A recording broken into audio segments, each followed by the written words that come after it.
Hi എല്ലാവർക്കും നമസ്കാരം. അടുത്തൊരു വീഡിയോയിലേക്ക് എല്ലാവർക്കും സ്വാഗതം. ഞാനിപ്പോൾ നിൽക്കുന്നത് കോബൽ ഫോർട്ടിലാണ്. കോബൽ ഫോർട്ടിൽ നിലവിൽ ഞാൻ കൊണ്ടുവന്നേക്കുന്ന കണ്ടെയ്നർ ഡ്രോപ്പും ചെയ്യണം. അതുപോലെ തന്നെ എനിക്ക് ഇവിടുന്ന് ഒരു ലോഡഡ് ആയിട്ടുള്ള കണ്ടെയ്നർ പിക്കപ്പും ചെയ്യാനുണ്ട്. ആദ്യം തന്നെ ഈ പേപ്പറിൽ നമ്മൾ കൊണ്ടുവന്നേക്കുന്ന ലോഡിൻ്റെ ഡീറ്റെയിൽസും അതുപോലെ നമ്മൾക്ക് പിക്കപ്പ് ചെയ്യാനുള്ള ഡീറ്റെയിൽസും റെഫറൻസ് നമ്പറൊക്കെ കൊടുത്തു കഴിയുമ്പോൾ ഇതേപോലെ 2 കോപ്പി പേപ്പർ കിട്ടും.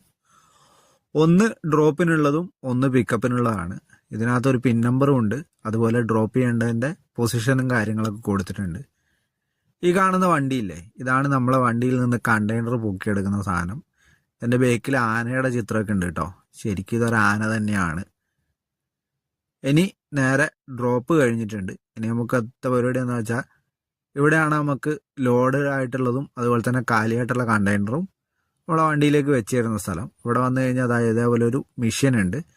അതിനകത്ത് നമുക്ക് കിട്ടിയേക്കുന്ന പിൻ നമ്പറില്ലേ, അത് ടൈപ്പ് ചെയ്ത് കൊടുത്ത് ഓക്കെ കൊടുത്തു കഴിഞ്ഞാൽ നമ്മളെ കണ്ടെയ്നർ വരും. എൻ്റെ കണ്ടെയ്നർ വന്നിട്ടുണ്ട്. ഇതിനി വണ്ടിയിൽ അവർ വെച്ച് തരും.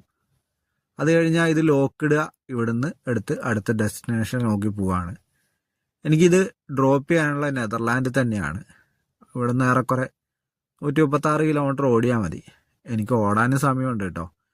ഏറെക്കുറെ ഇപ്പോൾ സമയം 5:30 ആയിട്ടുണ്ട്.